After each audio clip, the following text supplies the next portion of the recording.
Hello friends, good morning. നമ്മുടെ Kerala TV സീരിയലിലേക്ക് എല്ലാവർക്കും സ്വാഗതം. അങ്ങനെ സൗഭാഗ്യപുരത്ത് ഭയങ്കര ചർച്ചകളും കാര്യങ്ങളുമായിട്ട് എല്ലാവരും എന്തൊക്കെയോ പ്ലാനും കാര്യങ്ങളൊക്കെ നടത്തുക. അജയ് മാത്രം അത് അറിയുന്നില്ല. അപ്പോൾ അജയ് ആണെങ്കിൽ ഡ്യൂട്ടിക്ക് പോകാൻ ഇറങ്ങി വന്നപ്പോൾ വീട്ടിൽ ആരെയും കാണുന്നില്ല. ഇവിടെയുള്ളവരൊക്കെ എവിടെ പോയി, ആരെയും കാണുന്നില്ലല്ലോ എന്നും പറഞ്ഞുകൊണ്ട് അജയ് ഇങ്ങനെ അവിടേക്ക് ഇറങ്ങി വരിക. അപ്പോഴേക്കും സംഗീത അങ്ങോട്ടേക്ക് വന്നു. അപ്പോൾ അതെ, ഇന്ന് ഇവിടെയുള്ളവരൊക്കെ എന്ത് ചെയ്യുന്നു ചോദിച്ചു. അപ്പോൾ ഇന്നിവിടെ ഒരു പൂജ നടക്കുന്നുണ്ട്, അതിന് നിനക്കിടാനുള്ള ഡ്രസ്സാണെന്നും പറഞ്ഞ് ഇങ്ങനെ വരിക. അപ്പോൾ എന്തിനാ അമ്മയെ തൊട്ടതിനും പിടിച്ചതിനും ഒക്കെ പൂജ നടത്തുന്നതെന്ന് ചോദിച്ചു. അപ്പോൾ നിനക്ക് നല്ലത് വരാനായിട്ട് മുത്തശ്ശി നേർന്നതാണെന്ന് സംഗീത പറയാം. ആ പൂജയുടെ ചടങ്ങുകളെപ്പറ്റി നിനക്കറിയാമെന്ന് ചോദിച്ചു. അപ്പോൾ സന്ധ്യ സമയത്ത് നീ നമ്മുടെ ഗേറ്റിൻ്റെ മുന്നിൽ വന്ന് നിൽക്കണമെന്നും പറഞ്ഞ് എല്ലാം പറഞ്ഞു കൊടുക്കും. അപ്പോൾ എന്നെക്കൊണ്ടൊന്നും പറ്റത്തില്ല, വല്യമ്മനോട് അച്ഛനോട് നിൽക്കാൻ പറയാൻ. എടാ, നിനക്ക് നല്ലത് വരാൻ വേണ്ടിയിട്ടല്ലേടാ പൂജ നടത്തുന്നത്, അപ്പോൾ നീ തന്നെ വന്ന് നിൽക്കണ്ടേ എന്ന് ചോദിച്ചു. എൻ്റെ ജീവിതത്തിൽ അപ്പോൾ നല്ലത് മൊത്തം സംഭവിച്ചുകൊണ്ടിരിക്കുകയാണല്ലോ, ഇതിലും നല്ലതൊന്നും എനിക്ക് താങ്ങാൻ പറ്റില്ല, അവരെ പിടിച്ചിരുത്ത്, അവർക്ക് കുറച്ച് നല്ലത് വരട്ടെ എന്ന് പറഞ്ഞു. അജയ്, കളിക്കാൻ നിൽക്കരുത് അജയ്, അങ്ങനൊന്നും ധിക്കാരം പറയരുത്, നീ തന്നെ വന്ന് നിൽക്കണം, പൂജയ്ക്ക് വേണ്ടുന്ന ഒരുക്കങ്ങളൊക്കെ ഇപ്പം തന്നെ തുടങ്ങുമെന്നും പറഞ്ഞു. എനിക്കൊന്ന് കൊല്ലത്ത് വേണം, മീറ്റിംഗ് ഉണ്ട്, ആ സമയത്ത് എത്താൻ പറ്റുമെന്ന് അറിയില്ല. അപ്പോൾ ഒരു മീറ്റിംഗും ഇല്ല, നീ കള്ളം പറയുകയാണെന്ന് സംഗീത. എന്ത് പറഞ്ഞാലും നീ സന്ധ്യയ്ക്ക് എത്തിയിരിക്കണം, അമ്മയാണ് പറയുന്നതെന്ന് പറഞ്ഞ് സംഗീത നിർബന്ധിച്ച് കൊടുക്കും. അപ്പോൾ എന്നിട്ട് ഡ്രസ്സും കയ്യിലേക്ക് കൊടുത്തു. നീ എന്നെ പറ്റിക്കോ, നീ വരില്ലേ എന്ന് ചോദിക്കുമ്പോൾ ഞാൻ എൻ്റെ അമ്മയെ പറ്റിക്കോ, അമ്മ പറഞ്ഞാൽ ഞാൻ വരാതിരിക്കുമെന്നും ചോദിച്ചു നമ്മുടെ അജയ് അവിടെ നിന്ന് പോയി. സംഗീത ഒരു നെടുവേർപ്പിട്ട് ഇങ്ങനെ അവിടെ നിൽക്കുവാണ്. ഇത് കഴിഞ്ഞതിന് ശേഷം പിന്നെ കാണിക്കുന്ന ഭൂമിയാട്ടോ. ഭൂമിയുടെ വണ്ടി പഞ്ചറായി റോഡിൽ വെച്ച്.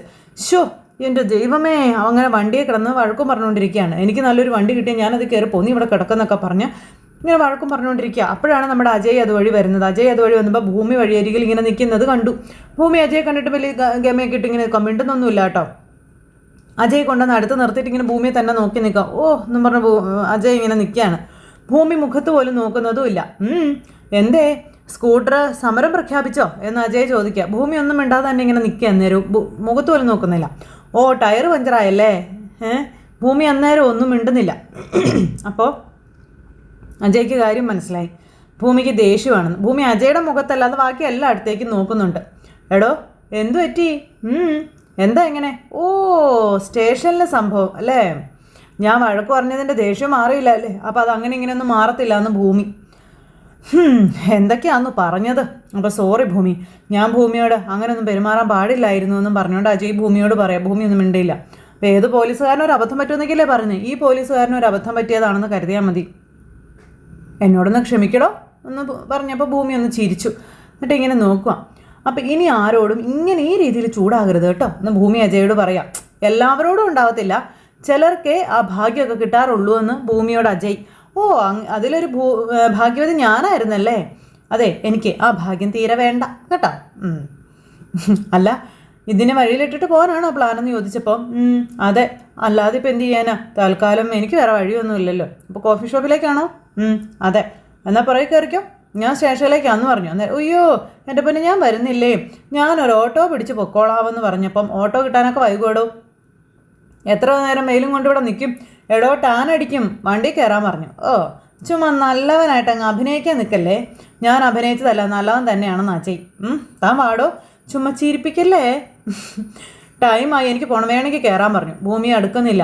ഈ കള്ളൻ്റെ പുറകെ ഓടുന്നത് പോലെ ഓടരുത് കേട്ടോ. ഓക്കെ, സ്പീഡ് കുറച്ച് പൊക്കോളാം, കയറിക്കോളാൻ പറഞ്ഞു. അങ്ങനെ സ്വന്തം വണ്ടിക്ക് ടാറ്റ ബൈ ബൈ പറഞ്ഞ് നമ്മുടെ ഭൂമി അജയുടെ കൂടെ നേരെ സ്റ്റേഷനിലേക്ക് പോവുക. അവിടെ ചെന്നു വണ്ടി നിർത്തിയപ്പോഴത്തേക്കും വണ്ടി നിർത്തി സാർ, എനിക്ക് ഇറങ്ങണം എന്ന് പറഞ്ഞു. അത് ഞാൻ മറന്നു എന്നും പറഞ്ഞുകൊണ്ട് നമ്മുടെ അജയ്. അപ്പം ഭൂമി വണ്ടിയിൽ നിന്ന് ഇറങ്ങി, അജയും വണ്ടിയിൽ നിന്ന് ഇറങ്ങി. സാർ ഇത് ഏത് ലോകത്താണെന്ന് ചോദിച്ചു. പുറകിൽ സുന്ദരിയായ ഒരു പെൺകുട്ടി ഇരിക്കുന്നു എന്നുള്ളൊരു ബോധം പോലും ഇല്ല എന്ന് പറഞ്ഞു. സുന്ദരിയായ പെൺകുട്ടിയോ? താനോ? കണ്ണിന് കാഴ്ചയില്ലാത്തവരോട് പറഞ്ഞപ്പോൾ അത് വിശ്വസിക്കില്ല. ഞാൻ സുന്ദരി തന്നെയാ എന്നാൽ താൻ മാത്രമേ പറയത്തുള്ളൂ. അപ്പോൾ ഇവരുടെ രണ്ടുപേരുടെയും വഴക്ക് കണ്ടുകൊണ്ട് നമ്മുടെ ചേച്ചി കടയിൽ നിൽക്കുക കേട്ടോ. അങ്ങനെ ഇവർ കുറേ നേരം വർത്തമാനമൊക്കെ പറഞ്ഞു. അപ്പോൾ ഇനിയിപ്പോൾ ഞാൻ സാറിൻ്റെ കൂടെ വണ്ടിയെ കയറുന്നു പറഞ്ഞാൽ അടുത്ത കഥ വല്ലതും വരുമോ? അതെ, സാറ് സ്റ്റേഷനിലേക്ക് ചെല്ല്, അല്ലെങ്കിൽ പോലീസുകാർ CIയെ കാണാനില്ലെന്നും പറഞ്ഞ് അന്വേഷിച്ചിറങ്ങുമെന്ന് പറഞ്ഞു.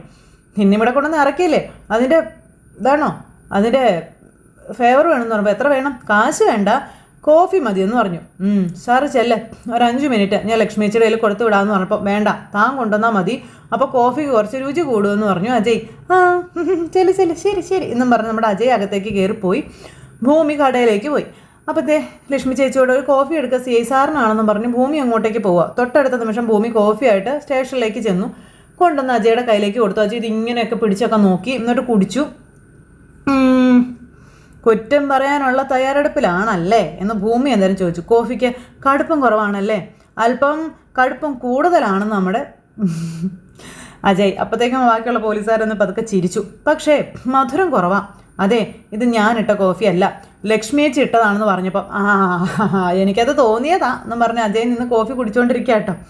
പോലീസുകാരെല്ലാം അജയെ തന്നെ ഇങ്ങനെ നോക്കുക. അപ്പോൾ ഇങ്ങനെ നോക്കിക്കൊണ്ട് നിൽക്കുമ്പോൾ സാറൊന്ന് നല്ല മൂഡിലാണല്ലോ എന്ന് നമ്മുടെ ഭൂമി. എന്തു പറ്റി എന്ന് ചോദിച്ചപ്പം ചിലതൊക്കെ പറ്റാൻ പോവുക, അതിൻ്റെ ആണെന്ന് പറഞ്ഞു. മനസ്സിലായില്ല. പിന്നീട് അത് മനസ്സിലായിക്കോളും എന്ന് അജയ് ഭൂമിയോട് പറഞ്ഞു. ഭൂമി ഒന്നും മിണ്ടിയില്ല. അല്ല, കോഫി ഷോപ്പൊക്കെ എങ്ങനെ പോകുന്നു? പോലീസുകാരുടെ പറ്റൊക്കെ എഴുതി വയ്ക്കാറില്ലേ എന്ന് ചോദിച്ചു. പറ്റൊക്കെ എഴുതാറുമുണ്ട്, എല്ലാവരും കൃത്യമായിട്ട് തരികയും ചെയ്യുന്നുണ്ട്, ഒരാൾ ഒഴികെ. അതാരെ ഈ ഒരാൾ? CI Ajay sir. അപ്പോഴത്തേക്കും നമ്മുടെ അജയ് ഇങ്ങനെ നോക്കി. ബാക്കിയുള്ള പോലീസുകാരൊക്കെ എന്തായാലും ചിരിക്കുക കേട്ടോ. അജയ് ഇങ്ങനെ ചമ്മി നിൽക്കുകയാണ് ആ സമയത്ത്. ചിരിക്കുന്നവരുടെ എല്ലാവരുടെയും നേരെ നോക്കുമ്പോൾ എല്ലാവരും ചിരിയൊക്കെ മാറ്റി സ്റ്റഡി ആയിട്ട് ഇങ്ങനെ നിൽക്കുന്നു. അപ്പോൾ അജയ്ക്ക് ഭയങ്കര ഇൻസൾട്ട് ആയതുപോലെ ആയി പോയത്. നമ്മുടെ ഭൂമി അങ്ങനെ പറഞ്ഞപ്പം നമ്മുടെ ഭൂമി അന്നേരം അവിടെ നിന്ന് ചിരിച്ചു. ഭൂമി ചിരിച്ചപ്പം അജയ് ഇങ്ങനെ ഭയങ്കര ഗൗരവത്തിൽ നോക്കുക.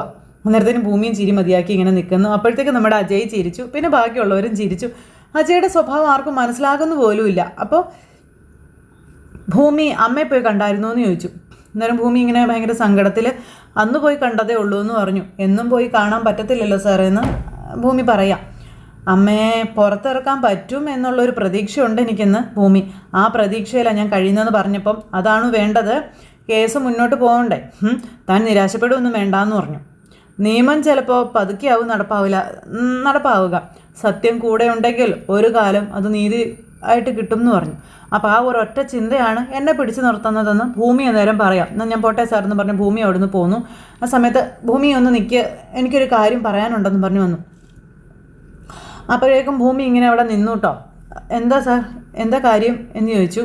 അത് പിന്നെ എൻ്റെ വീട്ടിലൊരു പൂജ നടക്കുന്നുണ്ട്, അപ്പോൾ ഭൂമിയോട് പായസത്തിന് ഓർഡർ ചെയ്തായിരുന്നു എന്ന് ചോദിച്ചു. അപ്പോൾ ഇല്ല, വൈകിട്ടാ പൂജ, എനിക്കൊരു ഒഫീഷ്യൽ മീറ്റിംഗ് ഉണ്ട്, അത് കഴിഞ്ഞെത്തും, കൃത്യസമയത്ത് വന്നേക്കണമെന്നാ അമ്മയുടെ ഓർഡർ എന്ന കാര്യം പറയണം.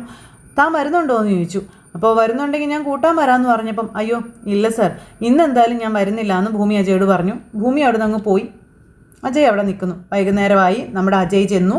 പറഞ്ഞതുപോലെ തന്നെ അമ്മയും അച്ഛനും പെങ്ങളും കൂടെ ആരതി ഒഴിയാനായിട്ട് അവിടെ നിൽക്കുന്നു. ആരതിയൊക്കെ ഒഴിഞ്ഞ് നമ്മുടെ അജയ് വീടിനകത്തേക്ക് കൊണ്ട് ചെല്ലുന്നു. അവിടെ ചെല്ലുമ്പോൾ കാണുന്ന കാഴ്ചയെന്ന് പറഞ്ഞിട്ടുണ്ടെങ്കിൽ ഭയങ്കര ഗംഭീര ഒരുക്കങ്ങളും കാര്യങ്ങളെല്ലാം നടത്തി ഒരു പൂജാരി വന്നിരുന്ന് പൂജയൊക്കെ ചെയ്യുന്നു. അപ്പോൾ ഇത് കണ്ടപ്പോൾ അജയ് ഞെട്ടിപ്പോയി.